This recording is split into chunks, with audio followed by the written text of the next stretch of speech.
One night in November of 2009, a man named Mikhail looked down a sniper scope at this dusty street that was running in front of a tan brick building. Through the scope, he saw a man who was wearing black tactical gear come out from around the corner.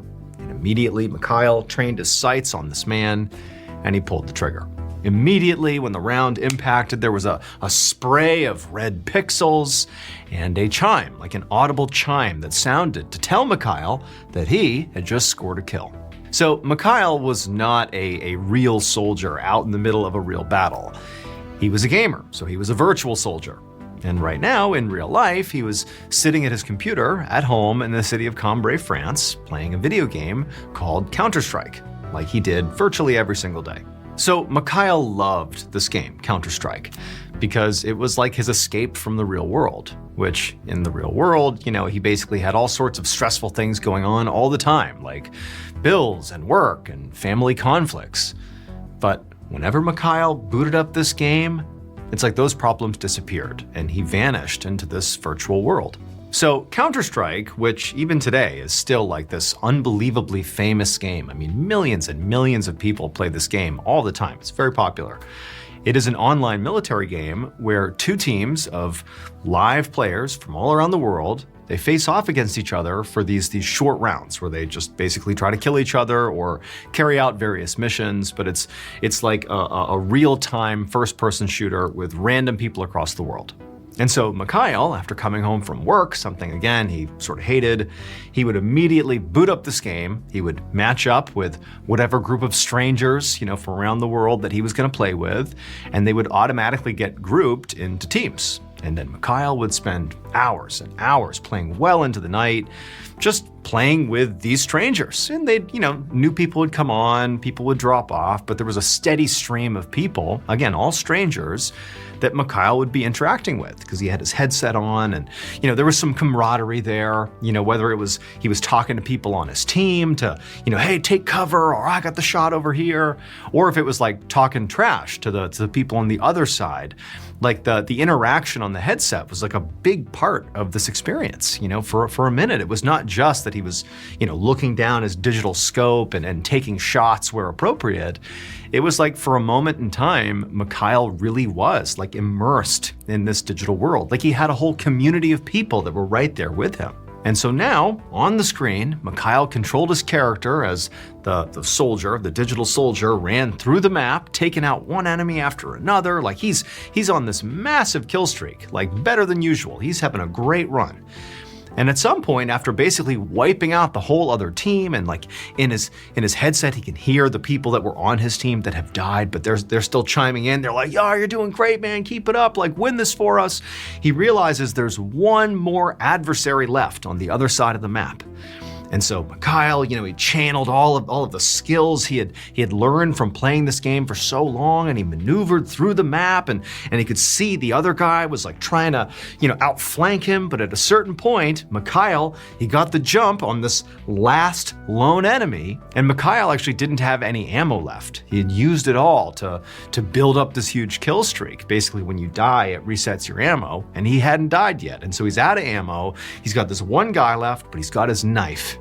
And so Mikhail, he positions himself just right and he leaps around the corner. He surprises this guy, and Mikhail, in this game, digitally stabs the lone enemy, kills him, and they win the game. It's like this amazing moment. Mikhail's the man, his team's thrilled, and the guy who got stabbed, he's also on his headset, and he's so mad, he's so frustrated. He's like, "You're not even that good, like this is garbage." Like he's just so mad that he got killed. But this was like a moment of elation for Mikhail. I mean, this is sort of like the peak for him and this part of his life. And so this was a great night for him.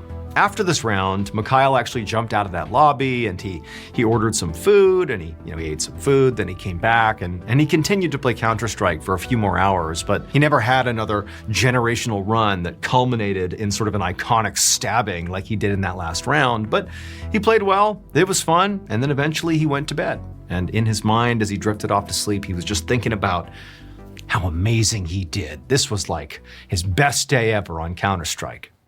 6 months later, on an afternoon in spring of 2010, Mikhail got home from work and he ordered some delivery food, and then, like he always did, he went to his computer and he logged on to Counter-Strike. And he very quickly got so absorbed in playing that he lost track of time. And at some point, he heard the doorbell ring and he realized it was, the food. The guy delivering it was here. And so he runs over the door, he opens it up, and there's a guy standing out there who very much appears to be a food delivery guy. He's like in his 20s. He's, looking up at Mikhail sort of expectantly, and Mikhail's looking back at him. And there's this awkward pause for a minute where it's like nothing's really happening. These are just two guys staring at each other at the doorway. And then Mikhail, he just reaches back for his wallet and he's like, "How much do I owe you?" And the young man standing outside his door, he didn't respond. He just kind of stared back at Mikhail. And so Mikhail's like standing there waiting for this guy to tell him how much to give him. But then he realizes something, that this guy, this food delivery driver, wasn't carrying any food. And so Mikhail was about to say something like, "What's going on here?"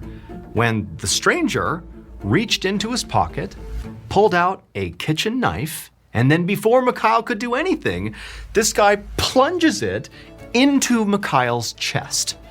And so the stranger flees. Mikhail is like, "What's going on?" He drops to the ground. He's dying. Amazingly, somehow or another, the paramedics are called out. He gets scooped up. He's brought to the hospital. And amazingly, Mikhail would actually survive this despite a pretty severe stabbing to his chest. The blade actually just barely missed his heart, which obviously likely would have killed him. And so he survives the stabbing. And Mikhail comes to find out why this happened, and it's sort of unbelievable.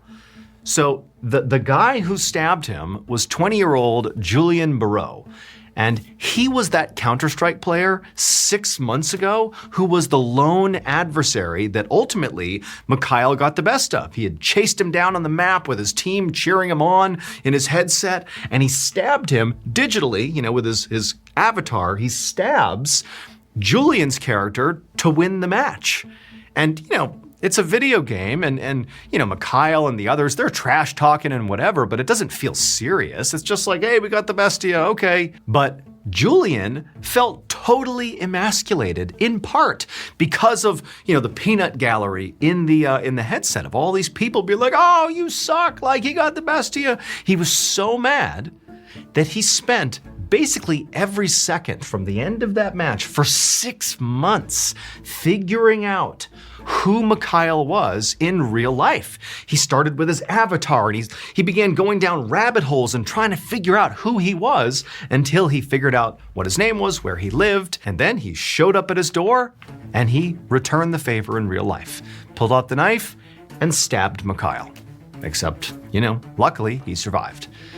As for Julian, who perpetrated this crime, he was arrested and a court sentenced him to 2 years in prison with anger management classes.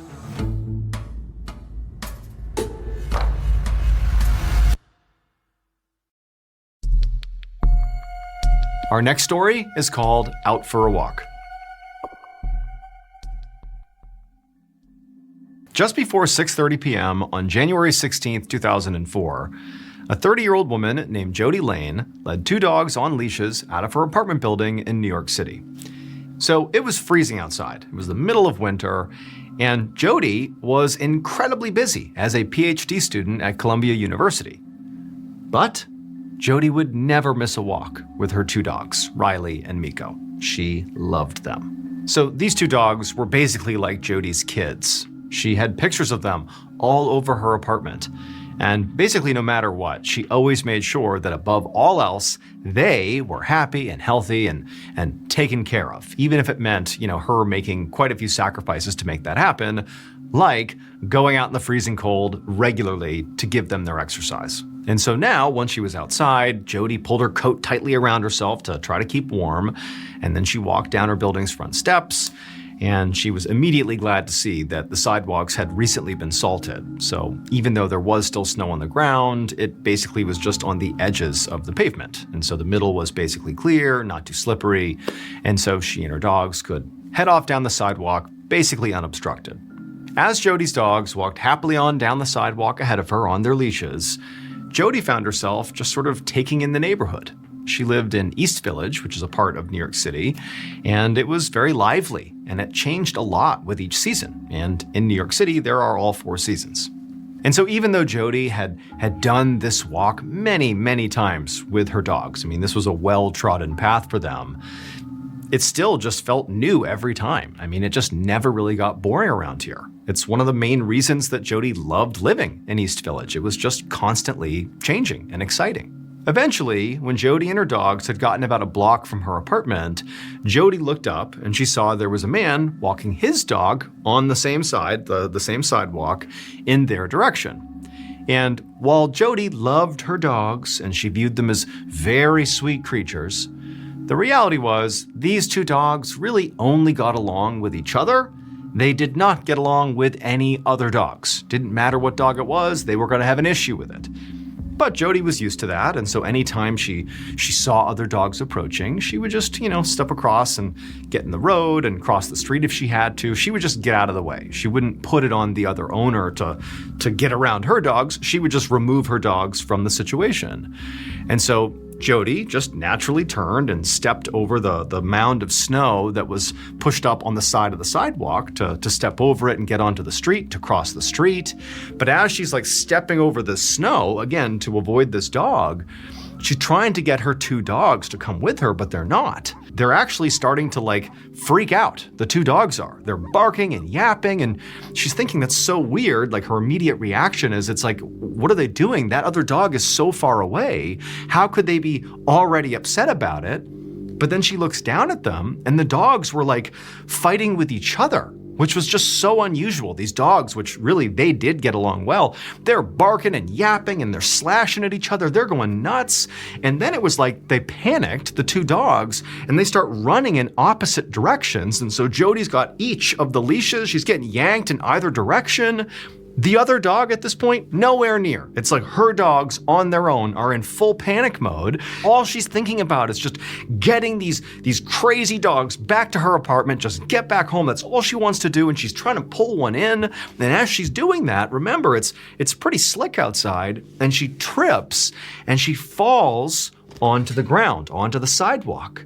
And the second she hits the ground, everything goes black. It would turn out, despite how observant Jody was on all these walks that she would do with her dog, within East Village, there was one thing that she never actually noticed about her walking route that she did all the time. And that was right next to the stretch of sidewalk where she ultimately fell on the ground, so over by the curb, there was this not that conspicuous, but a pretty large metal plate that was sort of embedded in the pavement. It was sort of off to the side of the pavement. And there was good reason why Jody had not ever recognized this plate, because it really didn't matter in her day-to-day life. And also these plates are all over the city. They're on lots of sidewalks, not just in East Village, but everywhere in New York City. They are used to cover up things like manholes and subway vents, like holes you don't want to fall into. They cover them up with these plates that can come off and on as people need to go down and access what's underneath. And there's lots of stuff under the sidewalk in New York City that needs access points. But sometimes those metal plates, like this one in particular that she walked right near, it covered up electrical wiring. And unfortunately, some of that salt that was placed on the sidewalk over and over again to make sure no snow would get in the way of people like Jody and their dogs going on walks, some of that salt found its way through the crack of this plate down onto the wires, and it corroded the wires to the point where some of those wires were fully exposed and touching the metal plate right above it, meaning they were conducting electricity directly into this plate. And so when Jody is getting ready to cross the street, because the other dog is coming and her dogs are panicking and barking and fighting each other, they weren't actually fighting with each other. They were standing on this metal plate. They were being electrocuted and they were panicking. They were trying to get off the plate, but it's slick and icy and they're trying to get off, and it looked like they were fighting. And so in her panic state, it's like Jody's trying to control her dogs who have bolted from the plate, and she falls just because of the tug and pull that's going on with her dogs and the ground being sort of slick. And where does she land? On the metal plate. And so, unfortunately, Jody would be electrocuted to death. But her dogs, at least, would run away and they would survive. In the end, Jody's family filed a lawsuit and they reached a settlement with the electrical company who owned that service box under that plate. And the family received about $7.2 million, and they would ultimately set up a scholarship in Jody's name at Columbia University.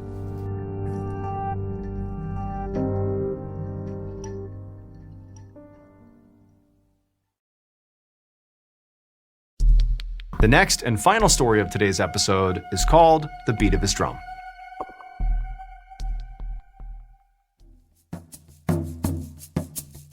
On the afternoon of July 4th, 2006, a 50-year-old man named Pascal Norris took a seat in front of a drum at a community center in the village of Smailham, Scotland. So there were a bunch of other drums in this room set up in a big circle, and there were a dozen or so people sort of trickling in and choosing their spots in front of their drums.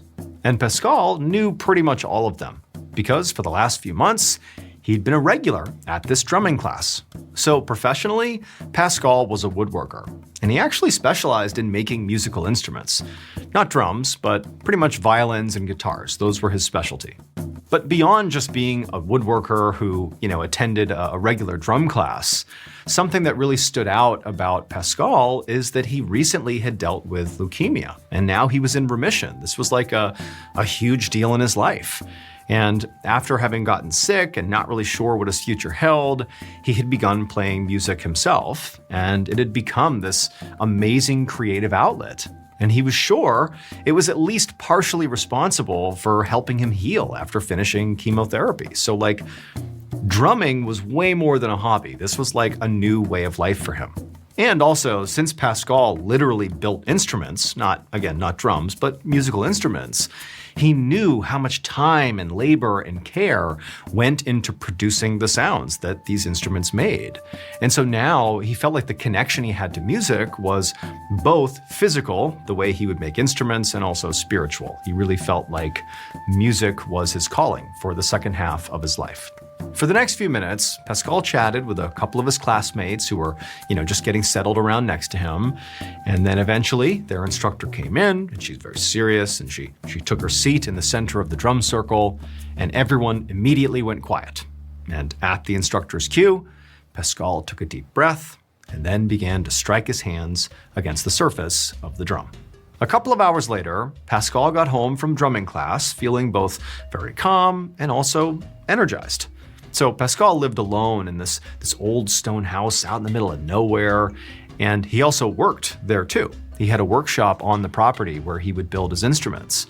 And prior to discovering drumming, he used to feel really isolated out there. But that was another reason why this drumming class had been so huge for him.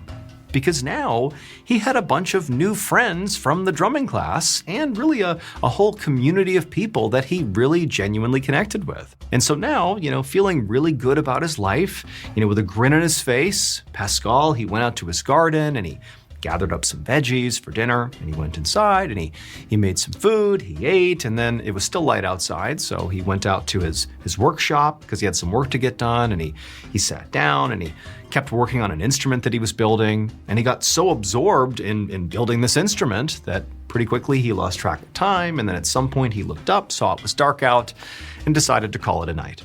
So he put the instrument down, he cleaned up after himself, and then he walked outside, made his way back into his home, and he climbed into bed, feeling clear-headed and just plain grateful to be alive. However, the next morning when he woke up, Pascal did not feel good physically. He felt like there was just something wrong. He had that sense that he was about to get sick, and he even felt like he was starting to get warm, like he had a fever. But Pascal, having been through leukemia and, going through chemo treatments, he knew what really bad sickness felt like. And he was like, this is nothing. This will pass, whatever it is. And so he just went about his day. He went to his workshop, he was doing his thing. But all day long, this fever just got worse and worse, and he was just feeling so bad. He eventually goes to sleep. He wakes up the next day hoping he's going to feel better, but he doesn't. And then it just continues. That whole second day, he's getting hotter and hotter. He's feeling totally gross, like he's starting to experience minor but noticeable chest pain. And so finally, the next morning when he gets up, so now 3 days after that last drumming class, he wakes up and he's sweating bullets. He knows he's really ill. He's really struggling to breathe because of the chest pain. He's like, okay, this is not a minor bug. I need to go see a doctor. And so he goes to his doctor, and the doctor's like, this is serious. We need to get you to the hospital. And now by this point, I mean, Pascal is in a bad way. He's even becoming sort of delirious while he's sitting at the doctor's office. And so not long after the doctor has said, we need to get you to the hospital, an ambulance shows up, and Pascal, he's being put on a stretcher, and as soon as he laid down, the room began to spin, so he had to close his eyes just to avoid that spinning sensation. He's got that really intense chest pain, it's hard to breathe, and it's just like sudden chaos. Like, what is going on here? And he gets rushed to the hospital. And then once he was at the hospital, again, Pascal's got his eyes shut, and all he can tell is that there are lots of people talking and yelling all around him, doctors, nurses, paramedics. He can't even tell who's around him. It's just madness. But eventually he gets moved to a triage room or something, and he kind of tries to open his eyes a couple of times, but it's just nauseating. That pain in his chest is so extreme. And then he starts hearing this pounding in his ears, and then everything just fades into silence. The next morning, a doctor stood over Pascal's hospital bed as a team of nurses moved around the room, unhooking Pascal from the various machines he had been attached to from the previous night. Because, just a few moments ago, Pascal had died. And so now, all the doctor and the rest of the team could do was just stand there totally baffled, because nobody knew what actually happened to Pascal. I mean, they had tried everything to save him, and they had run just about every test they could think of to try to identify what was happening. But the x-rays and all the tests, all the things they did, none of it yielded any results. It just seemed like he had some crazy, really aggressive mystery illness that did ultimately kill him. And what's worse is that because Pascal, when he showed up, he very quickly just fell unconscious, they really hadn't had a chance to even begin to ask him what was happening before you felt this way. He was just a guy who showed up, basically delirious, passed out, and then died. And so they really had no clue what happened. However, they had taken his blood, and they figured at this point they would send off the blood, and then when the blood came back from testing, perhaps there'd be something in his blood that would give away what actually happened to him. And so now they just had to wait for results. About a month later, that same doctor who was baffled by Pascal's death got a call about Pascal's blood work. And while he was bracing for some weirdness to show up in the testing, because this was a mystery illness after all, they still had no idea what happened even now a month later, he was expecting something odd. But what he was told about what was found in Pascal's blood was truly shocking. It would turn out that the very thing that made Pascal feel so alive during his cancer recovery was actually what killed him, his drumming hobby. Because the drums that he had used in his drumming class were made out of animal hides, and one of those hides, or several of those hides, we don't actually know for sure, had been made from an animal, from a cow, that had been infected with anthrax. Anthrax is a naturally occurring bacteria that turns into these little spores and it floats around in the air, and for some people, if they come in contact with it, it can kill them, so it can be fatal. And so every time Pascal banged his hands on one of those drums that had the anthrax on it, well, the vibration would cause those tiny spores of anthrax to float up into the air, and he would inhale them. Now, others in the class also had this experience, but unlike Pascal, their immune system was strong. Pascal, he had had leukemia, he had had chemotherapy, and so he was immunocompromised. And so when he played one of those drums, that tiny amount was enough to be fatal for him. On an August evening in 2010, 36-year-old Rusty Snyderman could barely contain his excitement as he talked to a small group of people in his kitchen in Dunwoody, Georgia, an upscale suburb of Atlanta. Rusty and his wife Andrea had some friends over, and people were spread out across the large suburban home, laughing, eating, and drinking. But in the kitchen, Rusty was talking to Hemi Newman, who was his wife's boss, along with a couple other friends, about a new business that Rusty was launching. Rusty was lanky with short brown hair, and he could barely see without his glasses on. And when he talked about something that he was passionate about, he used his whole body. And Rusty was very passionate about this new business idea, so he was very animated as he spoke. He told his captive audience that his idea was to start a company that provided celebrity voicemail services. So basically, somebody could pay a famous actor or singer or athlete to create the outgoing voicemail message on the person who was paying's phone, or a friend's phone as a gift or something like that. To make this more clear, if I were to pay for this, I would have a voicemail that would say, "Hey, you've reached the voicemail of John Allen. Leave a message after the beep." But instead of it being my voice, it would be some celebrity saying as much. Now, remember, this was several years before celebrity video services like Cameo would come out, so the people listening to this idea had never heard of anything like this before, and they thought it was absolutely brilliant. Hemi, who was an executive at General Electric, which is a big appliance company, liked the idea, but did raise some questions about overhead costs and stuff like that. And the other people that were listening, Rusty's friends, they wanted to know how would he get these famous people on board with the concept. And Rusty, who people said was a born entrepreneur, had an answer for all their questions. And he really believed that if he did this right, the company would grow and it would even become something potentially that was so big and successful that he could pass it down to his kids. And so as Rusty was talking about his big plan, his wife Andrea stepped into the kitchen and overheard what they were talking about, and she quickly kind of chimed in that, maybe if this business is as successful as Rusty thinks, they wouldn't even need to worry about their kids' future job prospects. Their 5-year-old daughter and 2-year-old son would be just set because of this great business. And even though she was sort of joking about this, being so committed to this totally succeeding, there was some truth to that. She really believed this was going to be a success, same as Rusty. But Andrea's excitement was more about her husband having something to focus on rather than the actual company he was going to build. Andrea had known Rusty had a great mind for business since they started dating back in college at the University of Indiana. And not long after graduating, Andrea had moved with Rusty while he earned a master's degree from Harvard Business School. They had gotten married soon after that, moved to Georgia when Rusty got a job offer, and they started their family. And initially, things went great for Rusty on the work front.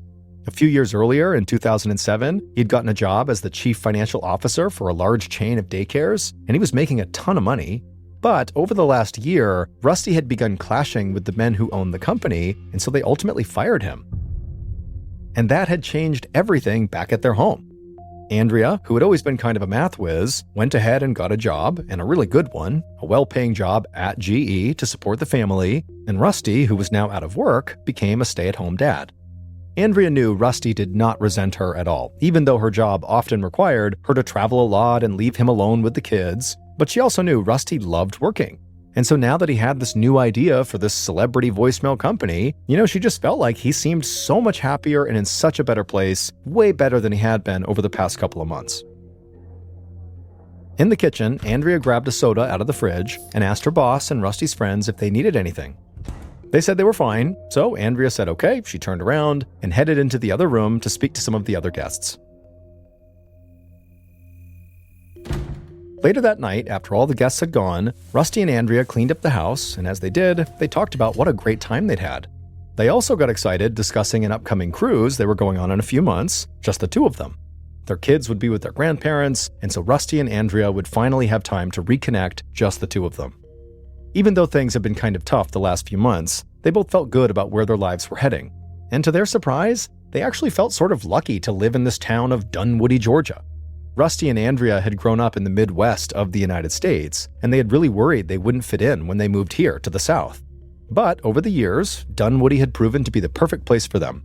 Their house sat at the end of a cul-de-sac in this beautiful secluded neighborhood that backed right up to sprawling woods filled with oak and pine trees. And they were close enough to Atlanta to also enjoy all the city had to offer as well. But most importantly, to Rusty and Andrea, Dunwoody had a tight, supportive Jewish community, which was not the case for a lot of suburbs in the area.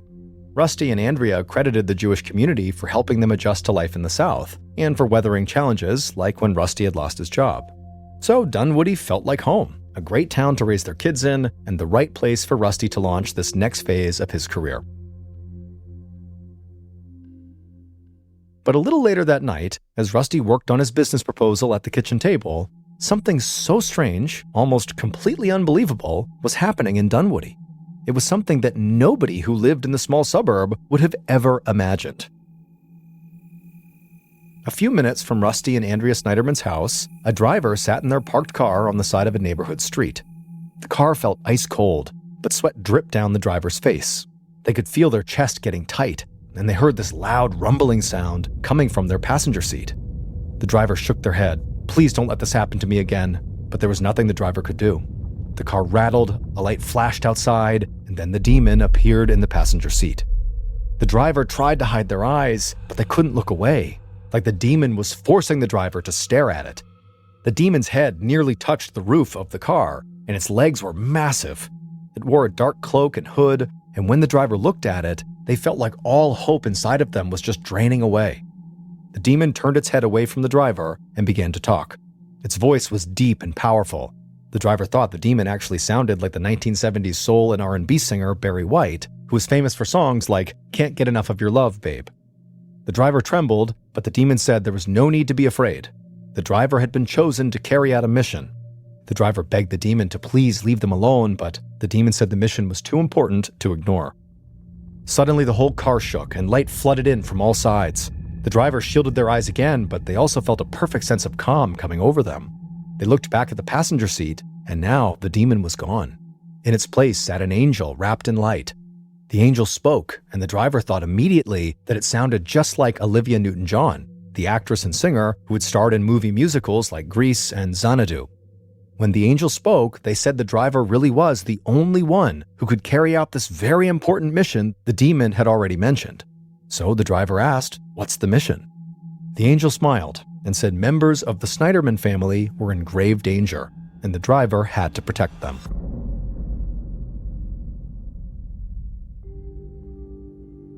On the morning of November 10th, so about 3 months after the angel and demon appeared in that driver's car, Andrea rushed into her kitchen, holding her 5-year-old daughter's hand. Rusty was in the kitchen helping their son finish his breakfast. Andrea and her daughter both gave Rusty a kiss and told him they'd see him later, and then they headed out to the garage. Whenever Andrea was not traveling, she always made a point to drive her daughter to kindergarten on her way to work. It was just another way for her to bond with her child. After they were gone, Rusty's son finished eating, and Rusty cleaned up the kitchen and then got his son dressed for preschool. At about 8:30 a.m., Rusty carried his son out to the silver Infiniti car parked in the garage, opened up the garage door, and then buckled the boy into his car seat in the back. But before Rusty closed the car door, he hesitated. A strange smell was coming from outside. Rusty couldn't tell if it was gasoline or something else, so he walked out of the garage and scanned the yard, and he saw something move out of the corner of his eye. Rusty turned to the side of the house, and he saw someone laying in the grass. He didn't know if this person was sleeping or hurt or what was going on, so he just shouted, "Hey, are you okay?" The person jumped up and just stared at Rusty. It was a man with a thick black mustache, and he wore a wool hat and earmuffs. Rusty immediately felt like something is wrong with this person, so he turned, ran back into his garage, hopped in the car, locked the doors, and then he pulled out into the street with his little son in back. And then, as Rusty began to drive away, he looked and saw this man with the earmuffs running down a long path that led to the woods behind the cul-de-sac. Rusty had no idea what any of this meant, so he just grabbed his phone and called 911. When the emergency operator picked up, Rusty told them what he had just seen and gave as good of a description as he could of the man with the earmuffs. Rusty also said he thought he smelled something like gasoline outside of his house right before he saw this guy. The operator told Rusty they would send a police unit over right away to look around, and Rusty said, okay, great, but he still had to drive his son to school, but right after that, he would come back home and be ready to talk to police. A few minutes later, Rusty arrived at the preschool and walked his son inside, and then afterward, he headed right back home. And when he got there, police officers, firefighters, and a workman from the gas company were all arriving as well. Rusty told his story to the police again, and they said other officers were already out looking for this man he described. Then, the gas company employee said Rusty's house did have a gas leak, but nothing had been tampered with. Whoever had been at the house in the front yard didn't appear to have caused the leak. It was just an odd coincidence. And the guy said he had fixed the leak already, and the gas company employees said, the leak was a very easy fix. Later that day, after all the emergency personnel and the gas company employee were all gone, Rusty still didn't have any real answers about who the heck that guy was. Officers said that, the guy with the earmuffs could have been a homeless person sleeping near his house, but that made no sense to Rusty. Things like that just didn't happen in this neighborhood. But police had said that until they found this guy with the earmuffs and the mustache, there really wasn't much they could do. So that night, when Andrea came home and Rusty filled her in about this guy, they talked about it and just said, all we can do is be super vigilant whenever they left the house. And they said they would do their best not to worry too much. They didn't want the kids to get a sense that their parents were scared of something. But Rusty admitted he was glad that he and Andrea were leaving town for their cruise soon, and that the kids would not be at the house either. They'd be with their grandparents. And Rusty hoped that, by the time they all came back home after the cruise, things would be back to normal in the neighborhood. Meaning, the guy with the earmuffs and the mustache has been found, and hopefully will not be back anytime soon. 8 days later, at 9 a.m. on November 18th, Rusty pulled up to his son's preschool. Rusty and Andrea had gotten back from their cruise a couple of days earlier, and Rusty felt rejuvenated. And nothing strange had happened at the house since they'd returned, so he hoped that the man lying in the grass was just some weird one-time occurrence. Rusty unbuckled his son from the car seat and led him into the preschool. And then Rusty chatted with a few other parents who were also doing drop-offs, and then a few minutes later, Rusty was headed back towards his car. However, when Rusty reached his car and opened up the driver's side door, he suddenly heard footsteps, and he glanced over his shoulder, and he saw a man with brown hair and a beard walking quickly towards him. Seconds later, screams rang out in the preschool parking lot as a silver minivan peeled out and sped away. One of the other parents ran over to Rusty's car where the scream had come from. The driver's side door was still open, and Rusty lay on the ground in a pool of blood. The woman could see Rusty was still breathing, so she screamed for help and then called 911. In the shopping center right next to the preschool, a woman happened to see what was going on, and so she immediately ran into a doctor's office that happened to be nearby. And right away, a doctor and a nurse darted out of that office, and they ran over to Rusty. The doctor quickly checked Rusty's pulse and then began administering CPR. And soon, the doctor heard an ambulance siren wailing down the street. By this time, people from inside the preschool who heard all this commotion had began running outside into the parking lot. But luckily, all of the children were outside behind the school and had no idea what was happening, including Rusty's son. The ambulance arrived and paramedics took over for the doctor, trying to keep Rusty alive. They got Rusty onto a gurney, into the ambulance, and then they sped towards the hospital. A few minutes later, Detective Andrew Thompson of the Dunwoody Police Department arrived at the preschool. He saw a few of his fellow officers trying their best to keep a growing crowd away from Rusty's car. Detective Thompson had been a cop in Atlanta for 8 years before moving here to Dunwoody, but he'd only been a detective for about 2 years.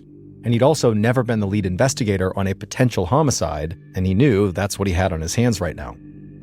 Thompson got out of his car, he briefly spoke with the officers on site, and then began taking witness statements. The few people who had seen what happened all said the same thing. A man with brown hair and a beard stepped out of a silver minivan, walked right up to Rusty Snyderman, and shot him multiple times. Then the man with the beard got back in the minivan and drove off. Other than the man having a beard, the witnesses didn't notice anything that stood out about the shooter's appearance. But one witness said the shooter seemed remarkably calm considering what he did. He walked up calm as can be, shot Rusty, and then turned and calmly walked back to the van before leaving. Detective Thompson thanked all the witnesses for their help and then kind of gently told them to please step back, and then he and the other officers began searching the area right around Rusty's car. A trail of blood now stretched out almost 40 feet across the parking lot. And to the side of the blood trail near the car, the police found 4 brass bullet casings that they believed were fired from a semi-automatic .40 caliber or .44 caliber weapon. And then, not long after Thompson and the others had found these bullet casings, Thompson got word that Rusty had unfortunately passed away at the hospital. Thompson was now officially leading a homicide investigation for the first time.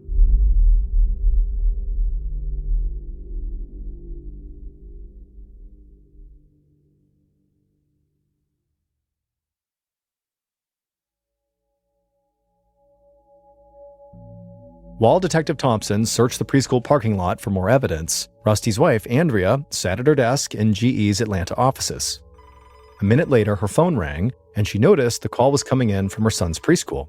And so Andrea immediately answered, and the preschool administrator on the other line sounded very upset. She said Andrea's son was just fine, but Andrea needed to come to the school immediately. So without thinking, Andrea grabbed her things and ran outside to her car, and as she was running towards it, she pulled out her phone and called her boss Hemi to let him know she was dealing with some kind of an emergency, and then she got in her car and sped back towards the suburbs. As soon as Andrea pulled into the preschool parking lot, she saw all these police officers who turned and looked at her, and immediately they walked right up to her, and so she rolled her window down, and they said, "You have to go to the hospital right now." Andrea demanded to know what was going on. Was her son really okay? And the police assured her her son was absolutely safe, but she still needed to go to the hospital right now.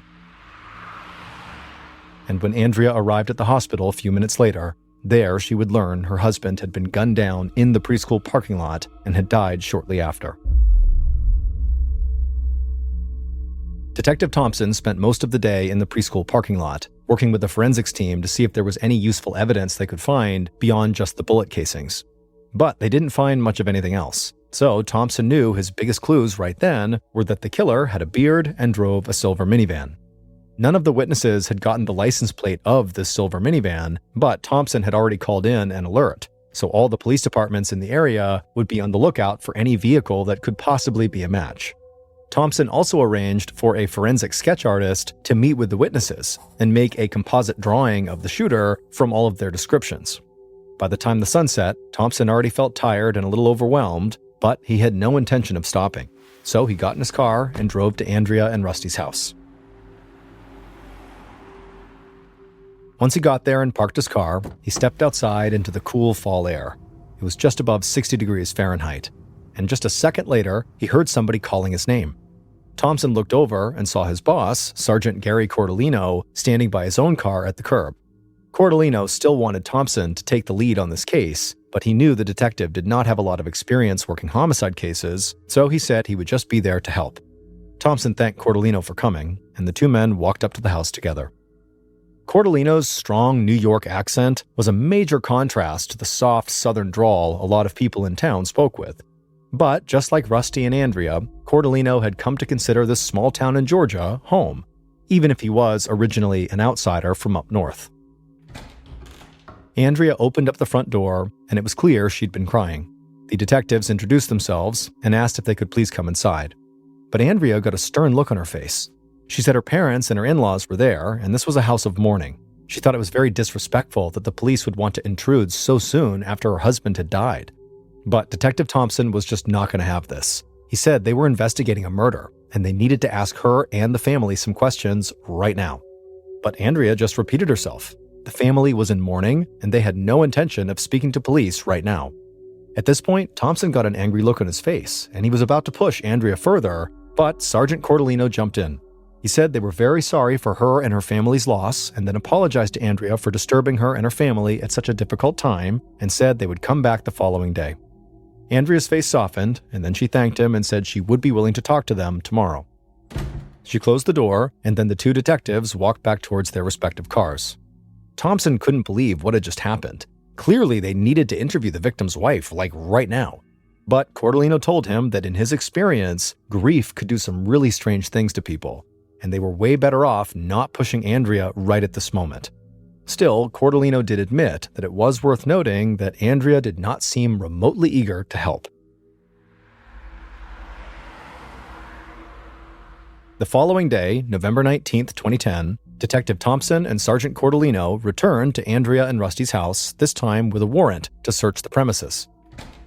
Andrea still did not seem thrilled to have the police in her home, and she thought the warrant was totally unnecessary, but she still led them into the kitchen, and she and her family sat down and spoke to them.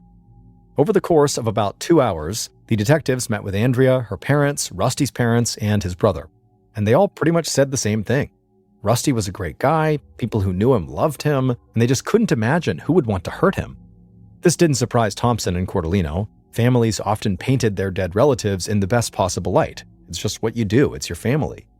Andrea told the detectives she couldn't think of anybody who fit the description of the bearded man that witnesses had seen. Then after she said it, she immediately shook her head like she had just remembered something. She said in all of the chaos and grief, she'd almost forgotten something really huge. The detectives asked what she meant, and Andrea said about a week earlier, Rusty had seen this weird guy with earmuffs on and a mustache laying in their front yard for no reason right as he was taking their son to school. Rusty had been so freaked out by seeing this guy who kind of inexplicably ran away that he called the police and gave a description of the guy. And again, part of that description was saying that this guy had this big black mustache. Thompson and Cordellino looked at each other. It was definitely possible the man with the big mustache and the earmuffs had grown out a full beard, and then by the time he was shooting Rusty, that's what you saw, his full beard, and not just a mustache. So maybe the shooter really was the same person Rusty had seen in the front yard. They talked to Andrea a bit longer, and then at some point they told her they wanted to take her and Rusty's computers to be searched. And again, Andrea got very upset. Detective Thompson thought it was strange that she still seemed unwilling to do whatever it took to help police find her husband's killer. But the detectives, in truth, did not really need Andrea to give them permission because they had a warrant. So they took the computers, then they thanked Rusty's family for talking to them, and then they left. Back at the station, Thompson and Cordellino handed off the computers for forensic data analysis, and then they dug up the report Rusty had filed about this weird guy he'd seen in his front yard. At that point, the detectives only knew there was a guy with this big mustache who might also be the big bearded guy who shot Rusty. It was not much to go on, and nobody in Rusty's family or anybody from the preschool remotely recognized this bearded guy. Then, something came to Thompson. He remembered what one of the witnesses had said, that the shooter seemed to be utterly calm when he walked up and shot and killed Rusty. And so Thompson floated the idea that, what if the shooter was a professional hitman who somebody had hired to kill Rusty? That would make sense because nobody would know who he was, and maybe he was wearing a disguise or something, and he certainly would be very calm walking up to do the killing because this is what he did professionally. And surprisingly, Cordellino did not think this was a far-fetched idea at all. In fact, he said, if this guy Rusty saw in the yard was also the shooter, this hitman potentially, he could have been at the house that day tracking Rusty's movements and learning his routines, something a professional killer would likely do. And when the detectives began delving into emails and other information they had found on Rusty and Andrea's computers, the hired killer theory only began to make more sense.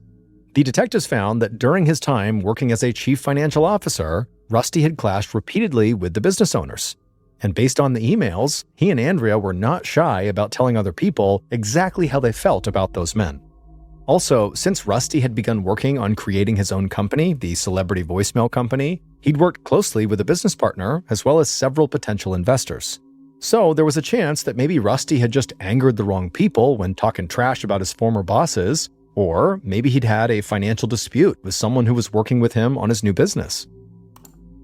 The detectives kept digging into Rusty and Andrea's computer data, but they also knew they could break everything wide open if they could just locate the silver minivan the shooter had been driving. So, with the help of other police departments in the state, they expanded the search radius for this minivan beyond just the Atlanta metropolitan area. And so soon, police were scouring security camera footage from roads and stores surrounding the city. The detectives also put together a list of people who might have had the motive and the money to hire a hitman to take Rusty out.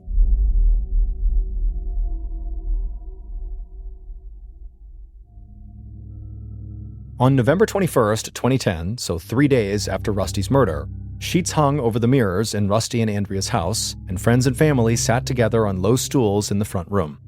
Rusty's funeral had taken place earlier that day, and now the people who had been closest to him were sitting Shiva. Shiva is a Jewish tradition in which family and friends gather together to mourn a dead loved one. They'll say prayers and often receive condolence calls from others. At the house, Andrea thanked her boss, Hemi, and her GE coworkers for coming. They had all been so worried about her when she got that call saying something was wrong at her son's preschool, but none of them could have imagined that that call would eventually lead to this. A little while later, Andrea's boss, Hemi, began to lead the whole group in a prayer. Over 100 members of Hemi's extended family had actually died in the Holocaust, and so that had always inspired him to remain an active member of the Jewish community and to provide any help he could to those close to him, like Andrea. But while Andrea was sitting Shiva and listening to Hemi give this prayer, Detective Thompson and Cordellino just could not shake the feeling that Andrea had to be somehow involved in her husband's death. The police were still desperately trying to find the shooter's silver minivan, but their potential hired hitman theory had also led them to delve into Rusty's finances, and they had discovered that Andrea stood to get a $2 million payout from Rusty's life insurance policy. So along with being the murder victim's spouse, which by default made them a huge potential suspect, Andrea also had a clear financial motive to want her husband dead. And on top of that, she really had not seemed like she wanted to cooperate with police. And so the detectives decided they had to speak to Andrea again, but this time they wanted to isolate her from the rest of her family. On November 24th, almost a week after the murder, Thompson and Cordellino sat down with Andrea in an interview room at the police station. Andrea tucked her brown hair behind her ear, adjusted her glasses, and stared across a small white table at the two detectives. Thompson and Cordellino could tell Andrea was all business, and that she still clearly resented having to speak with the police. But they still started by thanking her for coming in, and then they asked her how her relationship had been with her husband prior to his murder. Andrea admitted things had gotten a bit strained between them when Rusty lost his job, but she said they'd worked through that. And other than typical husband and wife arguments, they actually got along really well. Andrea seemed totally matter-of-fact when she answered these questions. On the one hand, the detectives thought that made her seem almost unfeeling about her husband's death, like she didn't care. But Cordellino realized that this was a woman dealing with an impossible situation. Also, she was used to being in high-powered business meetings, so maybe this was just the way she conducted herself. Then, at some point, Cordellino asked Andrea if it was possible that Rusty could have been having an affair. Was there a jealous lover out there who might have had it out for him? But Andrea didn't flinch. She sort of half smiled and said the idea that Rusty was cheating on her was absurd. He was one of the most loving, supportive people she had ever met. He would never, ever do something like that to their family. So the detectives moved from Andrea and Rusty's personal relationship to their financial situation. But nothing Andrea said indicated that she would have killed Rusty for his life insurance policy. Rusty had put a lot of money away during his time working, and she got paid well at GE, so really, money was not an issue for them. So eventually, the detectives wrapped up the interview and thanked Andrea for her time. But after she left, Thompson and Cordellino felt like they didn't know much more than they did before she showed up. And for the life of them, they could not decide if that was because Andrea really just didn't know anyone who would want to hurt her husband, or if she was hiding something. In the weeks following that interview, no new leads came in, and Thompson and Cordellino began to get frustrated. They still didn't know if the man with the earmuffs and the mustache that Rusty had seen at the house was also the bearded shooter, or if those were two totally different people. And the detectives didn't know if this full bearded shooter had been hired by somebody else, or if it was someone who knew Rusty, that they had somehow overlooked that maybe had a specific reason to attack Rusty. But then, in mid-December, so about a month after Rusty's murder, Detective Thompson was sitting at his desk when one of his team members rushed over to him. And this young cop had a huge smile on his face.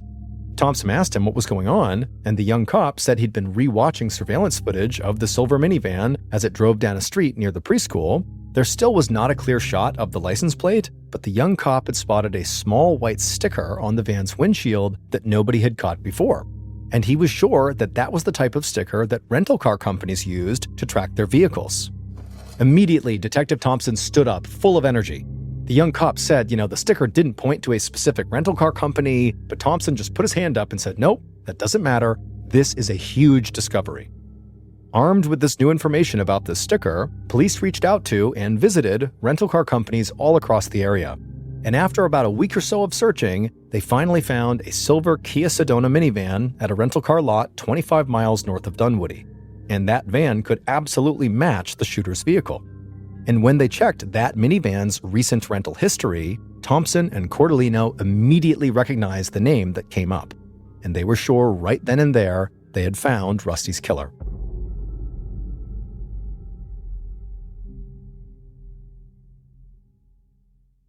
Based on information from the rental car company, evidence found at the crime scene, and interviews conducted during the investigation, this is what police think happened to Rusty Snyderman on the morning of November 18, 2010.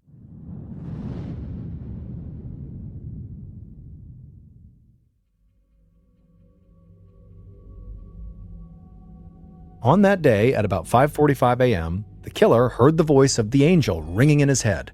That voice, that sounded just like Olivia Newton-John, had told the killer that time was running out. People were in danger, and the killer had their marching orders. This mission had to be accomplished now.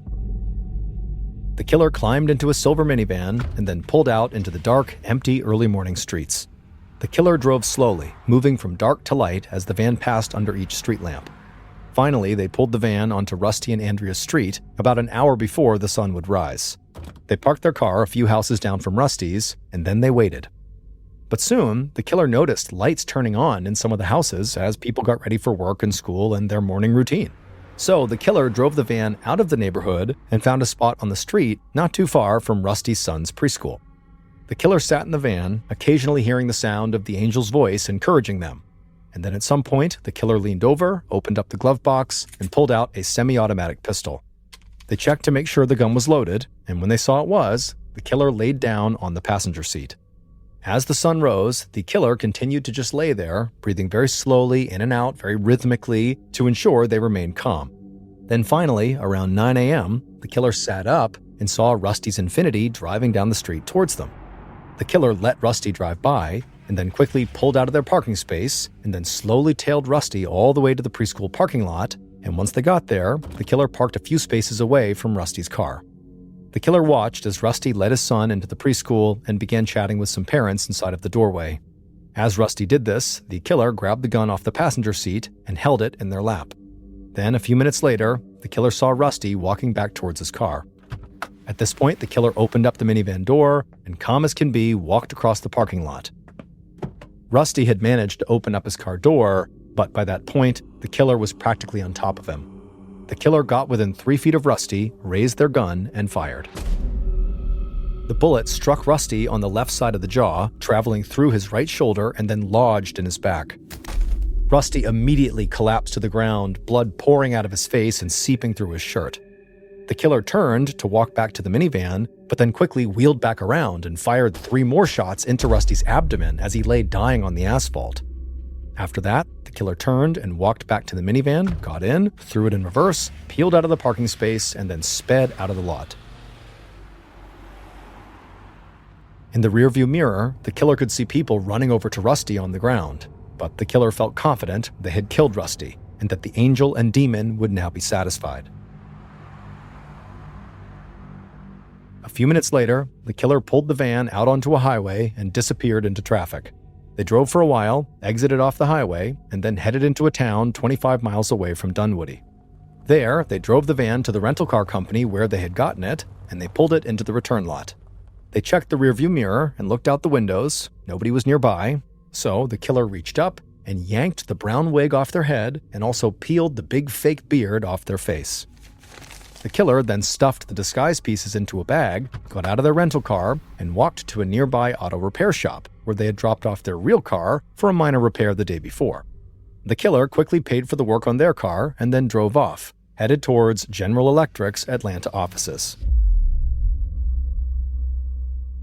Some members of the investigative team had remained convinced that Rusty's wife Andrea had killed Rusty, but it turned out the shooter was somebody else who worked at GE. Andrea's boss, Hemi Newman. Police had talked to Hemi when they interviewed Andrea's friends and coworkers, but they didn't really focus on him as a potential suspect until they discovered the minivan at the rental car company.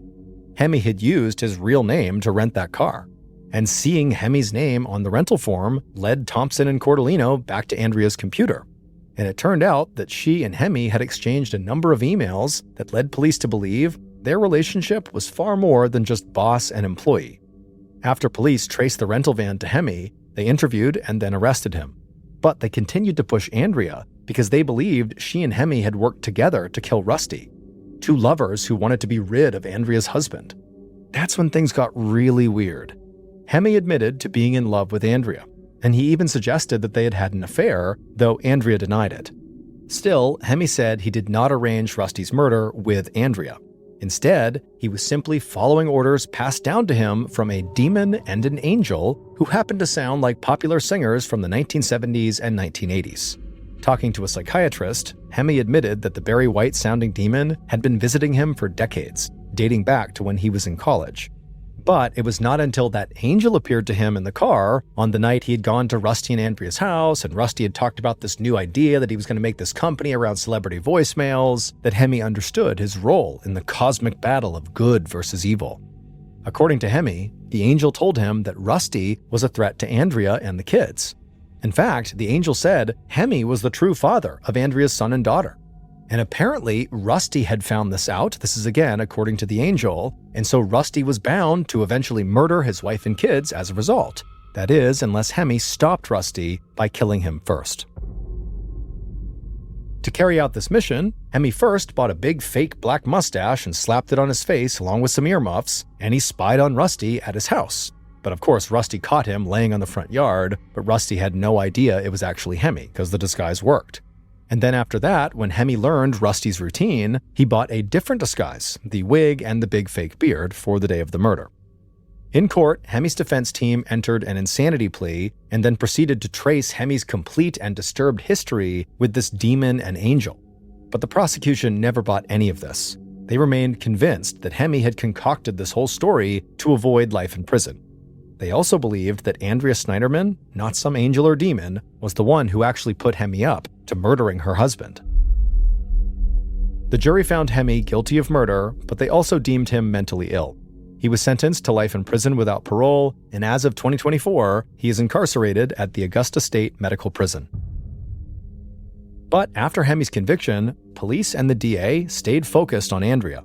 She was eventually arrested and charged with murder, along with multiple other counts. But the murder charge was dropped, and she was never tried in connection to her husband's death. However, Andrea was found guilty on multiple counts that pertained to hindering the murder investigation. Andrea would go on to serve just 22 months of a 5-year prison sentence, and when she got out of prison, she received the $2 million from Rusty's life insurance policy and maintained custody of her 2 kids. One afternoon in the spring of 1990, a young mother tidied up her family's living room in Pingyang Township, which is a small rural community made up of several villages in southern China. And she was almost done when she heard her 3-year-old twin daughters start to cry. And this really caught her off guard, because even though these kids were only 3 years old and 3-year-olds cry, well, her daughters basically never cried. They were like silent all the time. The girls' names were Shi Tsai and Shi Hongwu, and they'd been really easy babies because they were basically quiet all the time and just wanted to sleep. However, as they got older, their silence became more concerning. All they really wanted to do was just lay around and sleep and do nothing. Even at 3 years old, they hadn't even said their first words yet. So when this mom heard these girls crying, she rushed down the hall to see what was going on. 1, just obviously to make sure her kids were okay, but 2, just out of curiosity. This is so uncharacteristic to be making any noise at all. And so the mom, she burst into the nursery and she saw her girls in their crib and they were sobbing hysterically, totally upset. And the mother rushed over and she scooped them up and asked, what's going on? Are you okay? But of course the girls didn't say anything because they didn't speak. They just continued to cry. But the mom, she kind of assessed her kids and couldn't see any injuries. They didn't seem sick.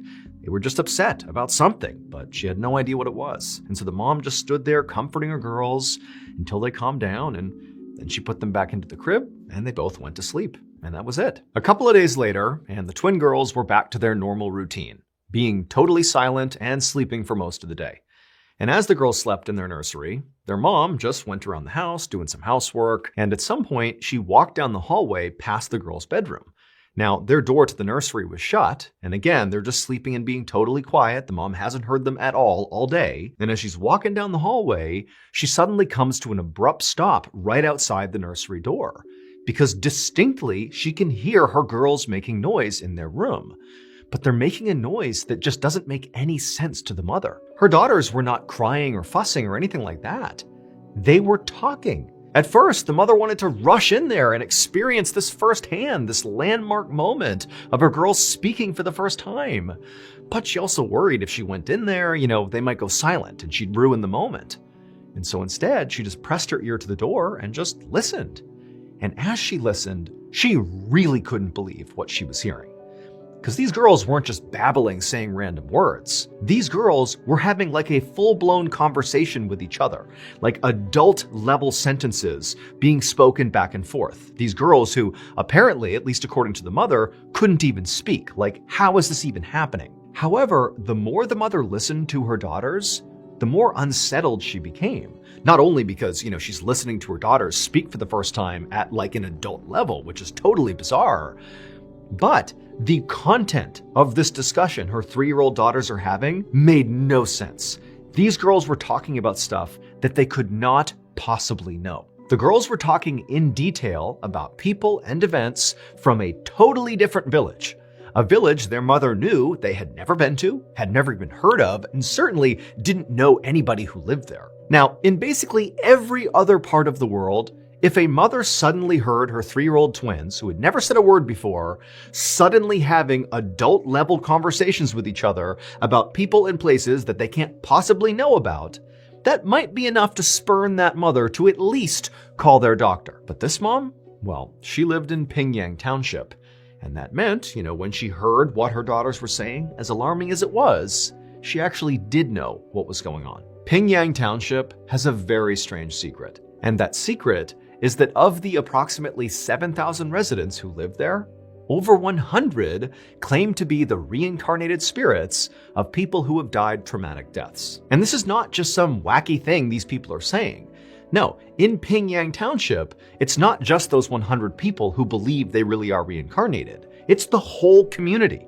All 7,000 some odd people 100% believe that these people truly are reincarnated.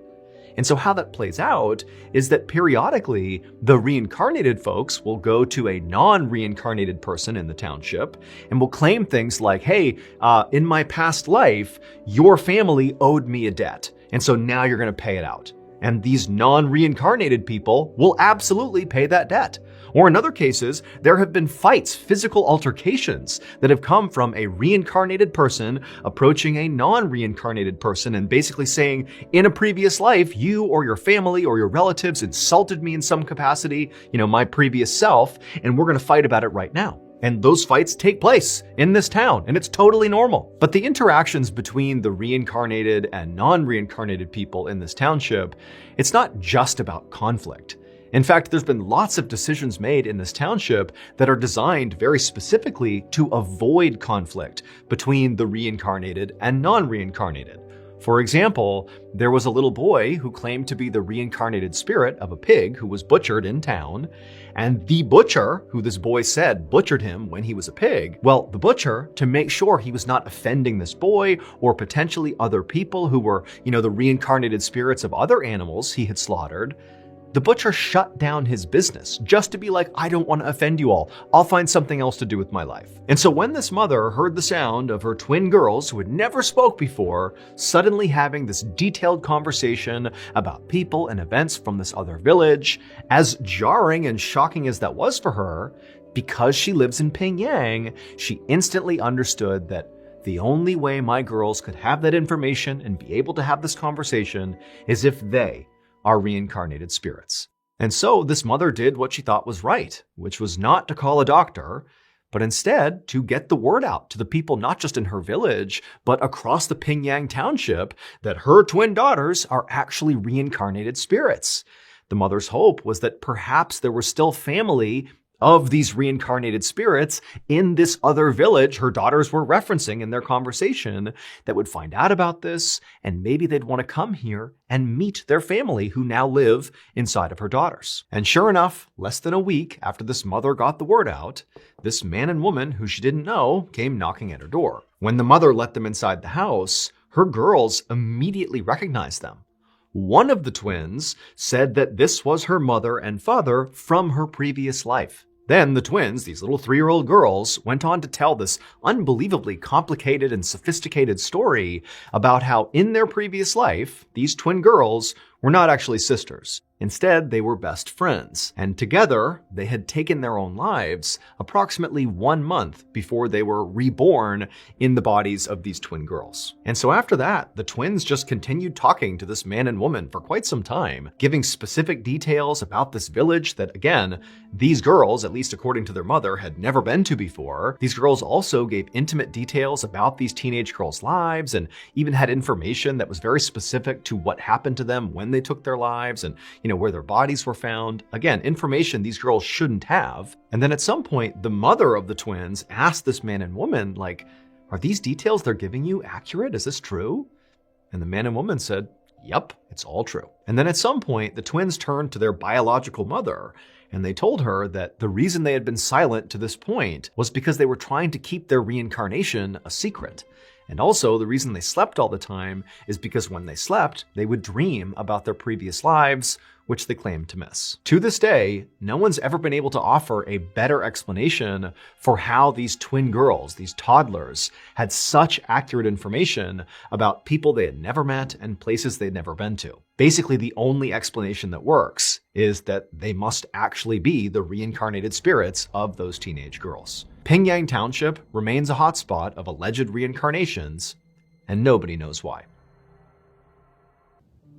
On a spring afternoon in 1883, a young woman named Sarah tidied up her farmhouse in a tiny settlement called Eagle Creek in Arizona. While Sarah cleaned, her sister Elizabeth took a bucket outside to get water from their outdoor spring. So Sarah and Elizabeth actually lived together in this farmhouse along with their respective families. The American West at this time was sparsely populated and dangerous, so it was not uncommon for families to kind of band together like this. Their husbands herded the sheep and worked the land, while Sarah and Elizabeth looked after the house and also took care of their collective 4 kids. And so on this day, as Elizabeth was out getting water, Sarah continued to tidy up the house with one eye on the kids, making sure they were okay, when all of a sudden, the family's dogs who were leashed up outside began barking really aggressively. Now, for Sarah, this was really alarming because the dogs typically were pretty docile and didn't make a lot of noise. So clearly, something was going on outside. And so Sarah told the kids to stay inside, and she quickly went outside onto the porch to see what the dogs were barking at. And so once Sarah was out on that porch, she immediately surveyed the area out in front of her, and off to her left and off to her right was just rocky scrubland, and then right in front of their house was this big sandy hill that kind of obscured their view off into the distance. And the dogs, who were leashed up right in front of the property out in the front yard, they were all looking right at that hill and barking at it. At first, Sarah couldn't understand what the dogs were even barking at. I mean, she looked around a few more times to see if she was missing anything, but there was nothing happening out here. But then, as Sarah continued to stare at this hill where the dogs were still barking, she suddenly saw this huge creature emerge over the top and begin coming down the hill in her direction. It was this massive 4-legged creature with red fur, and its back was all twisted up. And on the back of this creature was this man. Except it was not a normal-looking man. His face was horrible and sunken, and his mouth was in this huge grin. And as she stared at him in total shock and disbelief, she saw he was missing eyes. Now, Sarah was a deeply religious person. And so as she's watching this creature being ridden on by this person come charging towards her, all she could think was, this is the devil. The devil is riding on this red creature, and it's coming to get me and my family. And so instinctively, she just turned, bolted inside the house, barricaded the door with the kitchen table, and then rounded up the 4 kids and sat in the kitchen, huddled over them, praying to God to save them from the devil. But as she was doing this, Sarah suddenly heard this blood-curdling scream come from somewhere outside. And she knew it sounded way too human of a scream to be coming from the devil or the creature it was riding on. And then she remembered her sister was out there getting water. That scream almost certainly came from her sister. But Sarah was so scared, she couldn't move. And she had these 4 kids to look after. And so instead of going out to try to save her sister, she just held the kids closer and continued to pray, hoping her sister would survive. Hours later, Sarah was still inside the barricaded house, clutching the children, praying, and her sister Elizabeth had not made another sound, and she had not come back to the house. So she's been gone for hours at this point. And Sarah feels horrible. All she wants to do is go out there and find her sister, but she just feels like she can't leave her kids, and she knows the devil is out there, so she can't go out there. But just then, she hears footsteps out on the porch, and then she hears the sound of the doorknob turning and then bumping up against the barricade, and Sarah immediately thinks it's the devil. The devil's come back, and so she screams, and the kids are screaming. But then, on the other side of the door, Sarah hears the sound of 2 familiar voices. It was the sound of her and Elizabeth's husbands. They had come back from herding the sheep, and they're calling into her like, hey, what's going on here? Let us in. And so this huge wave of relief came over Sarah. She rushed to the door, she got rid of the barricade, flung it open, and immediately began sobbing and telling these men about what had happened, about the devil, about hearing that scream, which she believed was Elizabeth. And oh, by the way, Elizabeth is still not back yet. No idea what happened to her. And so the 2 husbands are immediately so concerned. They have no idea about the validity of the story, but Elizabeth is gone. They have to go find her. And so the 2 men, they grab their guns and lanterns, and they head off towards the outdoor spring to hopefully find Elizabeth. And so the 2 men, they began making their way down this path towards the spring. And at first they were walking, kind of keeping their composure, but quickly, as they're calling out for Elizabeth and not getting a response, they just took off running. And as they turned the corner and they finally saw the spring, they also saw Elizabeth. And she was face down on the ground with blood all around her. she was dead. And so as Elizabeth's husband wept over Elizabeth's body, Sarah's husband rode off into town to get the local coroner to come out and investigate to see what happened to Elizabeth. The only thing that seemed fairly obvious about Elizabeth's death, at least to the two husbands, was that Elizabeth looked like she had been trampled to death. There were all these hoof prints all around her when they found her. And so the coroner, he comes out and he looks at the scene, he sees Elizabeth, and he agrees that it looks like she was trampled to death. However, when he examined the hoof prints that were all over the place, they were way too big to be a horse's hoof print. And so the coroner literally said, I can't say she died by being trampled by a horse. This was not a horse. And so the coroner wound up speaking to Sarah, who would tell him all about, how the devil came over the hill on this big four-legged creature that was all red, and she heard the scream, which must have been Elizabeth, and so the devil has trampled her sister to death. That's what happened. Now, the coroner agreed with Sarah that very likely her sister had been trampled to death by something gigantic. However, he didn't believe the actual details of Sarah's story. He did not believe that the devil killed Elizabeth. And so ultimately, because the coroner just couldn't be sure what actually happened to her, he wound up listing Elizabeth's cause of death as just unknown. But the coroner's doubts did not stop the story of the devil from spreading. Before long, basically everybody on the Arizona frontier had heard about the devil and the strange creature he rode, to the point where they were given a nickname. Together, they were called the Red Ghost. Still, most people who heard this story didn't really believe it actually happened. They figured it was kind of a joke or maybe an exaggeration, just sort of lore passed around town. But over the next few years following Elizabeth's death, sightings of the so-called Red Ghost became much more frequent and more strange. Many campers claim to have seen the Red Ghost trotting through the Arizona wilderness. In fact, some of these people claimed that in the middle of the night, the Red Ghost would appear and trample on their tents. One cowboy claimed he got close enough to the Red Ghost that he was able to actually lasso its neck. However, the Red Ghost, in turn, took off so quickly and so powerfully that the cowboy got dragged and had to let go. And so stories like these, run-ins with the Red Ghost out in the wild, persisted for years, until about a decade after Elizabeth's death, this farmer in eastern Arizona happened to look out his window, and there, standing in his turnip patch, was the so-called Red Ghost. And this farmer had heard all the stories about the Red Ghost, and he had already made up his mind about what he would do if he ever ran into the Red Ghost, and that would be to shoot it. And so what did he do? He grabbed his rifle, he leaned out the window, and he fired.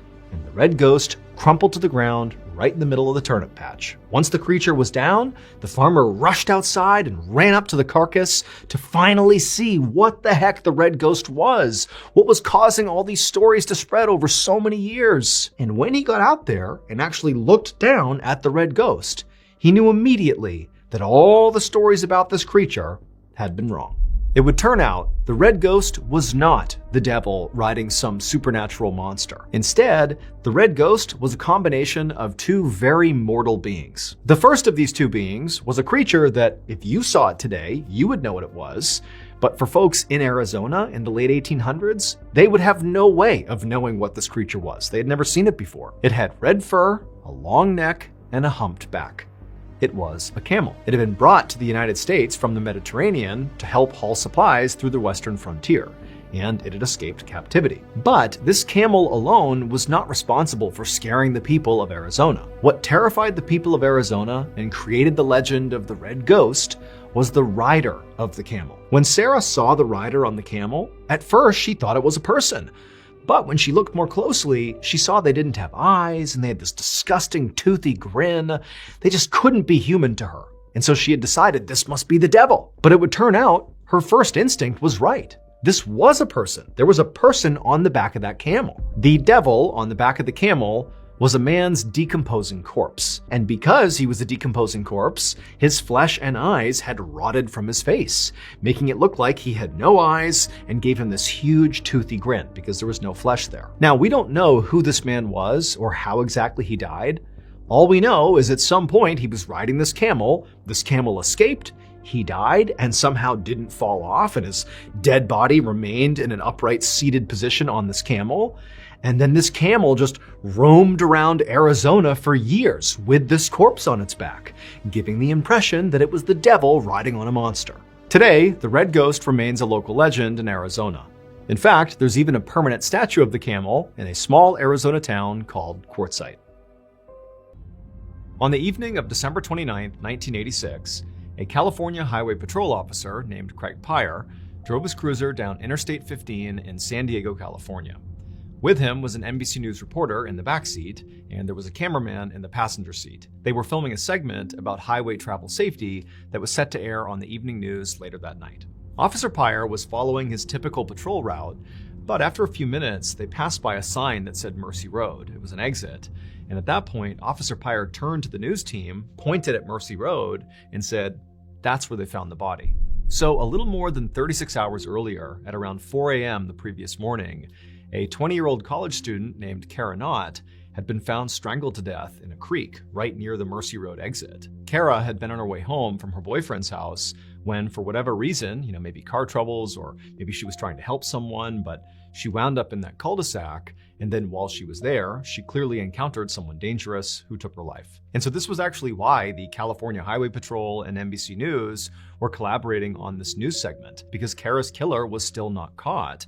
And so the idea behind this segment was basically to tell drivers along this highway, how to stay safe while they were out there, especially if for whatever reason they had to stop somewhere along the highway, what to do in that situation. And so as Officer Pyre passed by the Mercy Road exit and continued down Interstate 15, he turned to the news crew, and as they filmed, he began talking about the basics of highway travel safety.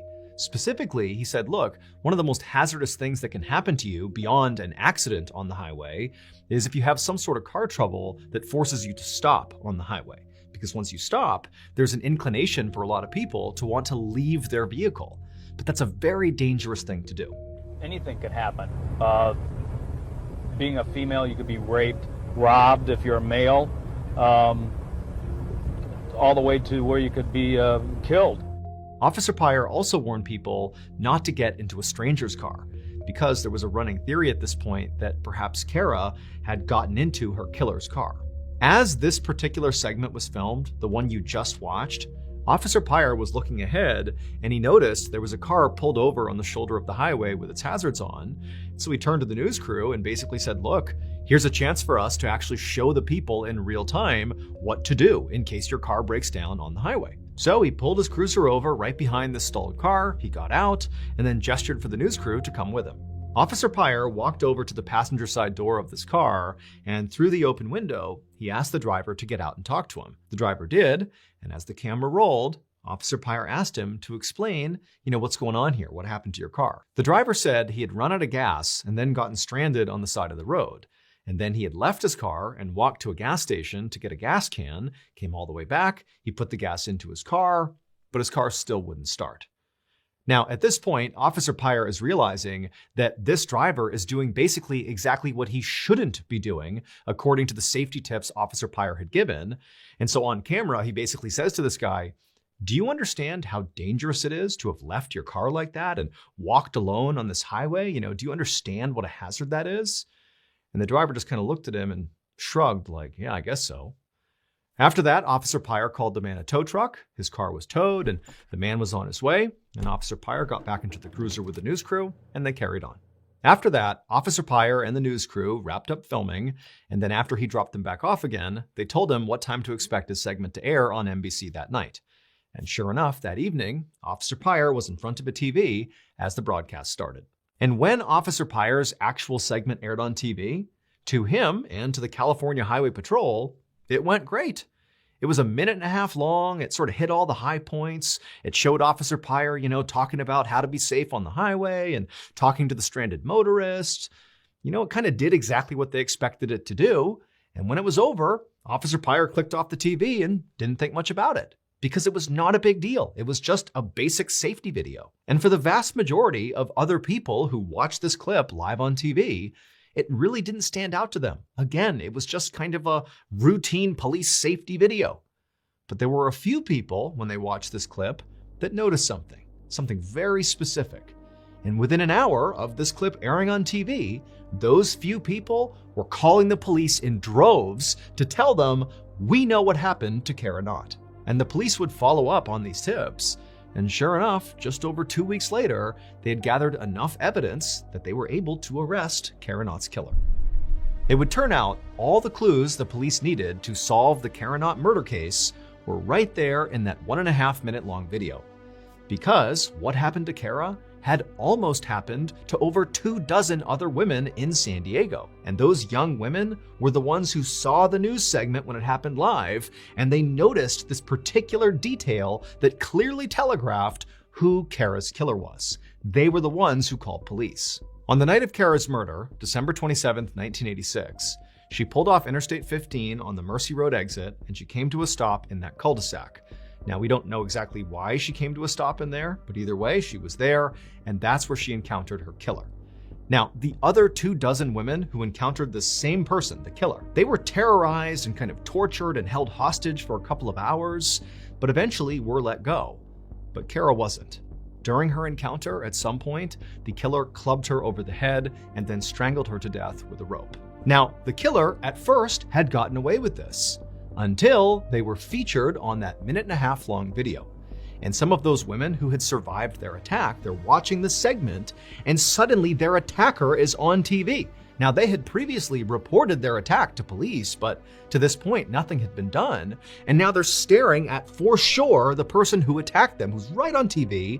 And critically, as part of this segment, they're hearing about how this other young woman had been attacked and killed on this highway. And they're thinking, oh, this person did that to me. I barely got away. I bet they killed this girl. And on top of that, as they're watching the news, staring at their attacker, they can see there's a fresh cut over their eye.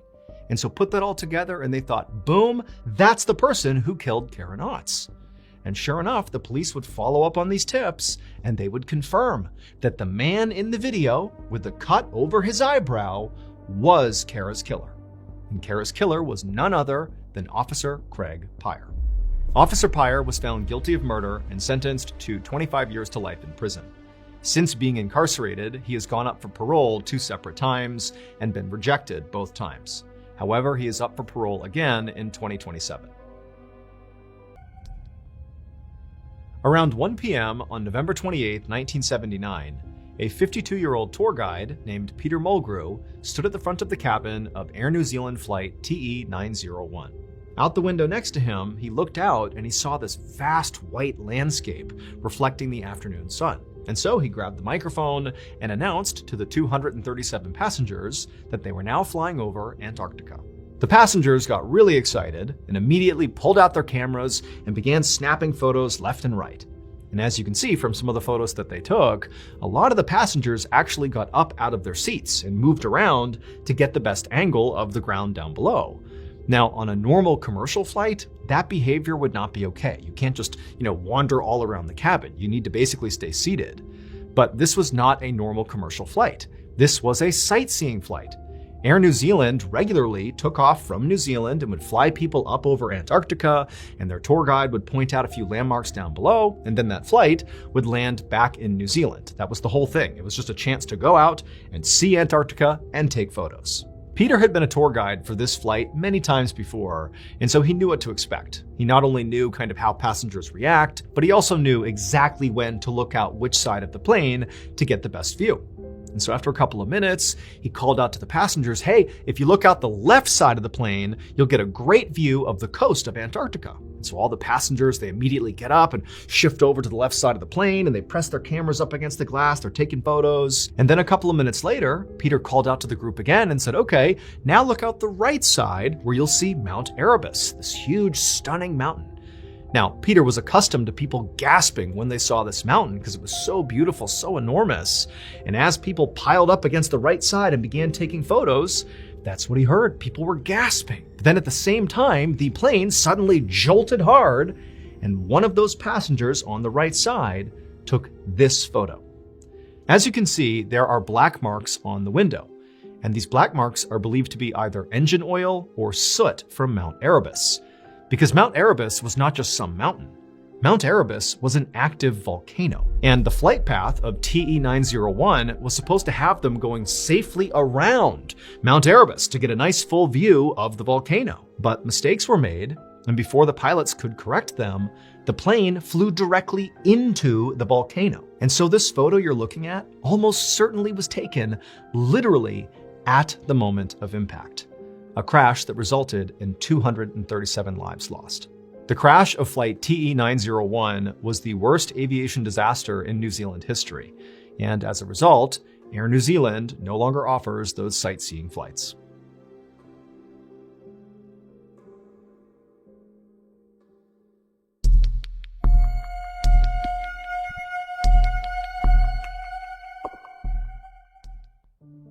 At 5:30 a.m. on July 16, 1945, a 13-year-old girl named Barbara Kent was sleeping inside of a cabin in Ruidoso, New Mexico, where she was staying for a sleepover summer dance camp. And as she slept, suddenly there was this loud booming sound that literally shook her awake and actually caused her to fall out of her bed onto the floor. Barbara sat up, feeling totally confused, and she looked around the cabin and she saw the 9 other girls that were also here for the sleepover camp. They too were wide awake, and some of them also had fallen onto the floor. And so the girls, they're all freaking out. They're looking at each other like, what's going on here? What was that? And as this kind of pandemonium is ensuing, their lead dance instructor came running into the cabin and told the girls that she thought one of the cabin's heaters had exploded and that potentially there could be a fire somewhere on the camp. And so all the girls, they're already totally panicked. Now they're getting really scared. And the instructor's just like, all right, girls, go outside, stand by the river. I'm gonna go find wherever this explosion happened and make sure everything is okay. And so the girls, they were led outside, totally a mess, and they went and stood by this river near the cabin and waited for their instructor to go look around. And so Barbara and the 9 other girls, they're totally terrified, and they're standing by this riverbank, and they're kind of looking around the property, seeing if they can see smoke or fire, but they can't. And as they're standing there waiting for their instructor to come back, Barbara felt something hit the tip of her nose, and it was cold and soft. And she looked up and she realized it was snowing. But it's July in New Mexico. It should not be snowing. But sure enough, snow was coming down from the sky. And as the snow came down on Barbara, she looked at the other girls, and they too were looking up and putting their hands up and letting the snow hit them in the face. They couldn't believe it. I mean, this was like a totally rare weather event. And so a minute later, their dance instructor came back and told the girls that, she looked all over the camp and there did not appear to be a fire or an explosion of any kind, that everything seemed fine. They didn't know what that loud sound was, but, by all accounts, it seemed safe here. And so the girls were very relieved to hear this, but already their attention had completely shifted to the snow. I mean, again, it's July in New Mexico. There shouldn't be snow.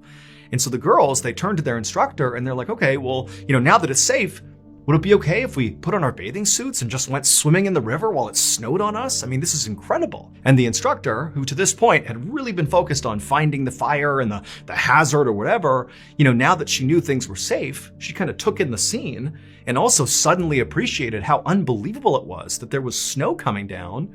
And so she told the girls, yeah, get your bathing suits, go swimming, enjoy this. This is totally like a once-in-a-lifetime moment here. And so very excitedly, Barbara and the other girls ran back into the cabin, they changed into their swimwear, and then a moment later, they were out frolicking in the river as the snow fell on top of them. And for hours, they just played in the river and enjoyed the snow. And the snow was kind of building up on the riverbanks, and so some of the girls went over and scooped it up and rubbed it on their faces and, made snowballs, and they just had a great time. And at one point, the dance instructor came by and actually took a picture of Barbara, who was right in the middle of the river enjoying this bizarre scene. But eventually, despite how fun the snow was, the novelty of it all sort of wore off, and the girls got tired of swimming, so they changed into their regular clothes and went about their day. And over the course of the next few days, summer camp went as normal. The girls had a great time, and when summer camp ended, all the girls went home. Now, the girls never got an explanation for why it had snowed. They all just assumed it was some super rare weather event that they had been lucky enough to experience. Until 17 years later, when Barbara was 30 years old at this point, and she learned that all the other girls she had gone to the dance camp with had died. One by one, each of those girls were diagnosed with aggressive forms of cancer that killed them. Barbara was the only one who was spared. And she wouldn't get any clarification as to why that had happened until decades later in 2006, when Barbara was in her 70s, when the government finally came out and admitted the truth.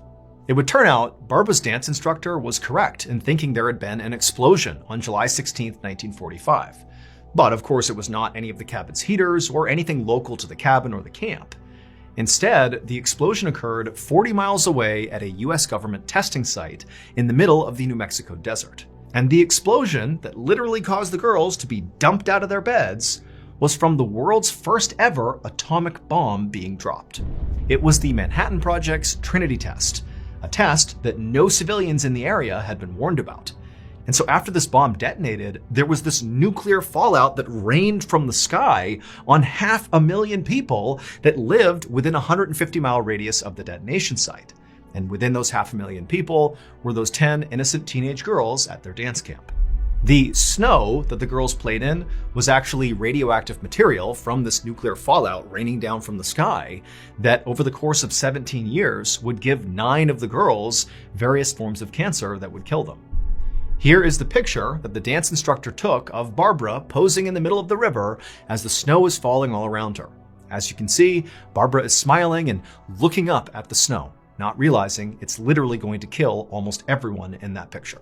As for Barbara, she did not die young. However, she would suffer from multiple cancers and illnesses, all associated with radiation exposure.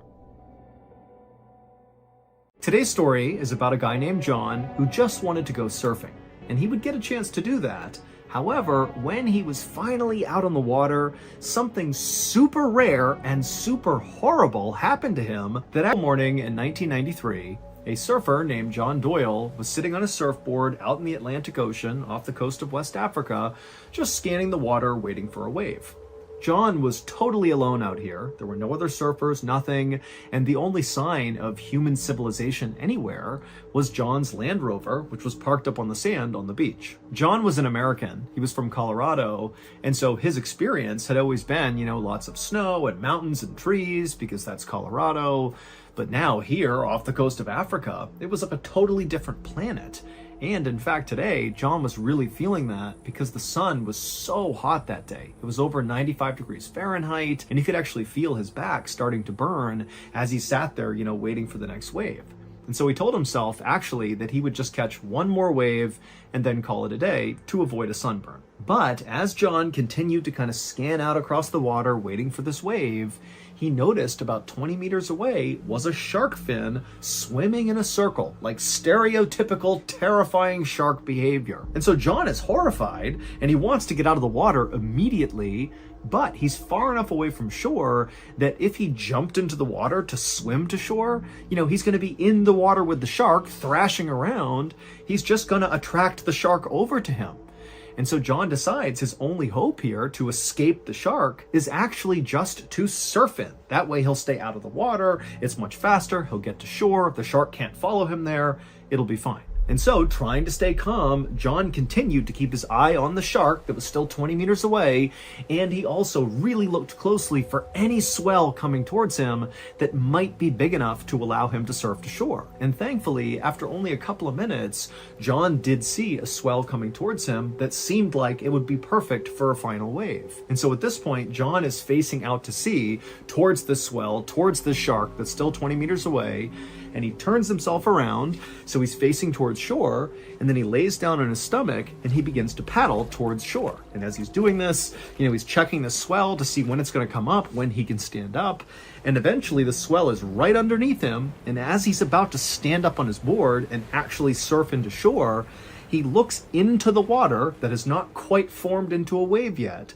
and he sees the shark. It's literally underneath him. And so John has this sudden surge of adrenaline, and he just jumps up onto his board. He stands up, and for a second, he's stable, he's surfing, and he's riding this wave away from the shark. He's doing exactly what he hoped he could do. He can't believe it. And then, because he was panicked, because he was rushing, because it was a new board, who knows why, the nose of his board suddenly dipped just long enough to throw John off his board and into the water with the shark. And so immediately, as this wave is churning John over, he grabs onto his surfboard and just kind of holds on, and he's waiting for a moment when the wave stops so he can get out of the water, back on his board, and away from the shark. But before the wave even stopped tumbling him over, John suddenly felt the searing pain in his calf. And so John, who's underwater, still clutching his board, he opens his eyes underwater, then he looks down, and through the cloudy water, he can see very clearly it is the shark, and it's a great white shark that is latched on to his leg. And so now, in a total panic, John began punching the nose of the shark, and when he did, the shark actually actually recoiled and released his leg long enough that John could pull it out. He actually managed to get up onto his board again, and just a second later, almost out of instinct, he was back standing on his board, just surfing along with a leg that was now bleeding profusely into the water. And for a second, John was stable and appeared to be kind of moving towards shore again, but then the shark, it doubled around and swam at John from the side and literally smashed into him, knocking him off the board back into the water. But this time, John managed, when he fell this second time, to actually grab on to the board with both hands. So he has two hands on the board, he's getting tumbled in the water again, but he knows the shark is going to come for him. And so at the last second, he pulled the board close to his body and kind of turned himself like it was a shield. And the shark came flying towards him and bit him. But because he used that surfboard as a shield, the shark just bit the surfboard, ripped off half of it and swam off with it and began mauling this half of the surfboard. And John, with the other half of the surfboard, he somehow managed to stand up on it. Again, his leg is bleeding everywhere, and he rode this damaged half surfboard into shore successfully away from the shark. And so when John pulled himself up onto the sand, out of the water, he looked back and he saw the shark swimming off. And even though he's in excruciating pain from this attack, he was so relieved. He couldn't believe he actually just survived that. But John did not have time to think about, what good fortune this was in a way, because he was an hour away from the nearest civilization. And between where he was now and that town, there was nothing. There weren't homes, there weren't buildings, there weren't offices, nothing. It was just totally wildlands until you got to that town. And so John knew he would need to get in his car and drive all the way to that town and then get the people of the town to go get medical help. So, he is hours away from getting the help he needs. And so he has no time to waste. And so he crawls through the sand. His leg is killing him, but he's just so focused on getting up to his Land Rover, and he manages to get to his car. He opens the door, he climbs in the driver's seat, and then as soon as he's in there, he shuts and locks the doors.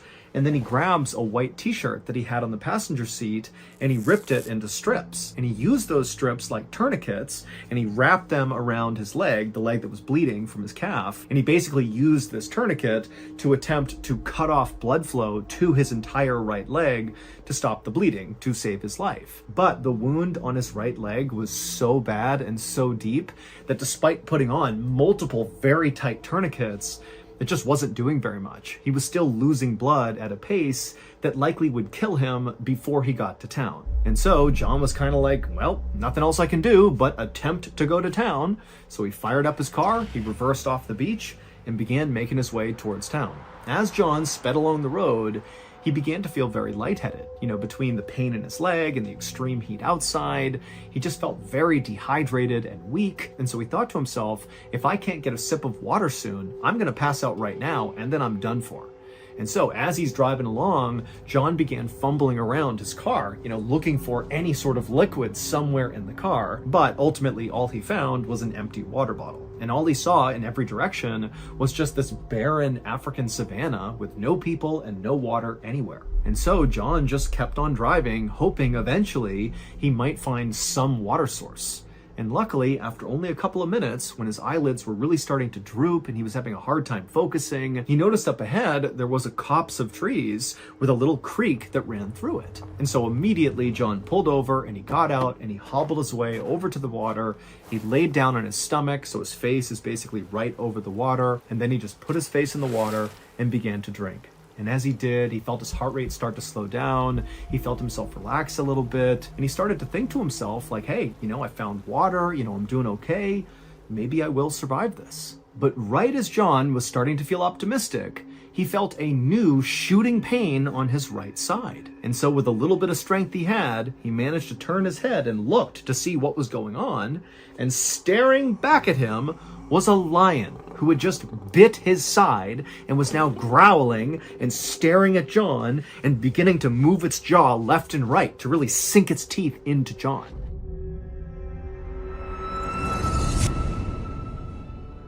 Okay, so if you're not listening to our show called Run Fool, then you are really missing out on a truly special and unique podcast. Now, it's technically a horror podcast, but honestly, it's so much more. Every episode is a fresh take on terrifying lore, like a modern ghost story wrapped up in a tightly spun narrative. Also, remember, Run Fool is a Ballen Studios podcast, which means there's always going to be a big plot twist or reveal at the end. Rodney Barnes is the iconic host of Run Fool, and every story he tells on there, it feels like this fully immersive horror movie. Also, the sound design on this show is like expert level. Barnes really knows what he's doing. Even if you never watch the show, you should tune in just for a second, at least once, just to hear Barnes's radio voice. It is like the best, most soothing voice I think I've ever heard. So if Run Fool feels like a show you might like, go run and follow the show and start listening. Also, be sure you stick around till the end of today's video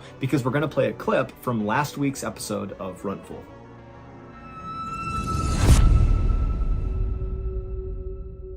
Now, this is unbelievably painful for John, and he's already dealing with an unbelievable pain in his leg from the shark attack, and so John's experiencing pain that very few people ever get to experience, and it caused this unbelievable surge of adrenaline, one that you would likely get basically right before you die. That was the level of adrenaline he was getting, and with this adrenaline rush, he grabbed a stick and he began hitting this lion who's locked onto his ribs, and he managed to beat the lion off of him. And the lion, it only backed up maybe a few feet, and it's still totally fixated on John, and it's growling and edging towards him. But John, all he could do was just attempt to get to his Land Rover. And so as soon as the lion had let go of him, he just stood up and kind of pathetically began hobbling as fast as he could towards his Land Rover. And he literally just walked past this lion who's still growling at him, kind of trying to size him up, and he just kept on walking towards his car, and he was almost there when he noticed the sound of the lion growling behind him, which had been constant to this point, had suddenly intensified to the point where John couldn't even help himself. He had to turn around and see what was going on. And when he turned around, he saw now there was not just one lion, but an entire pride of lions. There was at least 4 lions that now had all formed a semicircle and were staring at John and moving towards him to eat him. But John really couldn't do anything about this. All he could do was just hopefully get to his Land Rover in time. And so John just turned back around, so his back is to the pride of lions a few feet away from him, and he just continues hobbling towards his car. And as he walked, the lions began swiping at him and cutting his legs open and his arms open. I mean, they're like razor blades just being taken to the backside of him, but they didn't launch a full-bore attack on him. It was like they were just kind of testing him. And then right when the lions were basically about to actually pull John to the ground and eat him, was when John got to the door, opened it up, jumped inside, shut it, and locked it. However, when John went to grab his keys and start the car, he realized he didn't have the keys. And when he turned and looked outside, he saw the pride of lions and his car keys on the ground. He was doomed. He knew there was no way he could get those keys without getting killed in the process. And so John basically just resigned himself to die in his car right here. Like he knew, I'm gonna die in the next few hours. There's nothing I can do. And so he just kind of sat there and waited. And 30 minutes later, John heard a very loud, almost explosion sound coming from somewhere outside of the vehicle. And then he heard it a few more times, and before long, the lions were so startled by it that they ran away. And then he hears what sounds like a series of shutter flashes, like camera flashes. And he's looking around, he can't quite figure out what's even going on, because again, he has all these injuries, he's lost so much blood. And then eventually, John just kind of passes out, having no idea what had just happened. It would turn out there was actually a safari that was happening in the area where John was at the same time, and the safari guide, as they drove past this area, happened to spot John inside of his Land Rover surrounded by lions. And so as all the people in the tour began furiously taking photos of this crazy scene in front of them, the tour guide began firing his rifle into the sky to scare the lions off. And so those were the noises that John was hearing before he passed out. And then after he passed out, the tour guide and all the people on the tour pulled John out of his Land Rover, because now the lions are gone, and they would take him to a hospital where doctors and nurses would have to give him 250 stitches to stitch up all of his various shark and lion wounds. John would make a full recovery, and he would hang up on his wall in his office the broken half of that surfboard that he did successfully manage to ride in to escape the shark. He says the surfboard reminds him how lucky he was. As promised, here is a clip from last week's episode of our amazing podcast, Run Fool, hosted by the incredible, iconic storyteller, Rodney Barnes. Enjoy. You know every scar beneath my sleeves. You know the songs I never finished and the dreams I didn't keep. You know the version no one saw, the one behind the practice smile. Funny how the closest person can be a stranger after a while. Now we pass like passing weather, two names floating through the crowd, and every memory gets quieter, but somehow never leaves completely. You're a stranger with my secrets, walking somewhere in this town. You know all the roads inside me, but we don't talk now.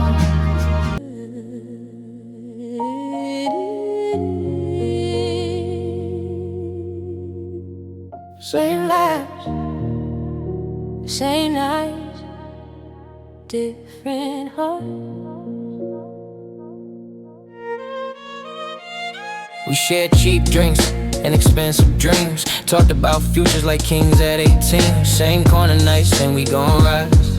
Same hunger burning behind tired eyes. Back then, loyalty didn't need proof, just eye contact, silence and truth. Now success made the room feel strange. Same faces but the energy changed. They clap with one hand, text with another, smile in public, doubt undercover. I didn't lose.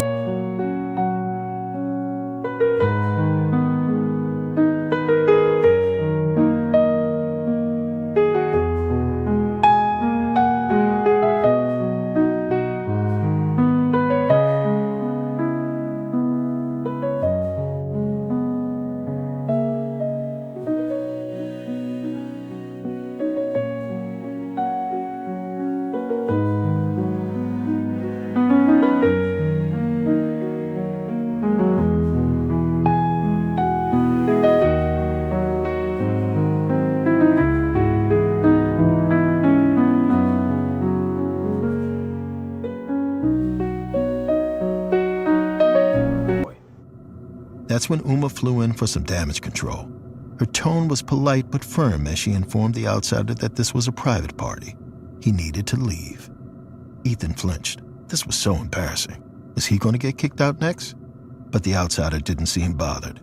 He asked again where Dr. Smith was. Where is he? Uma grabbed his elbow and pulled him to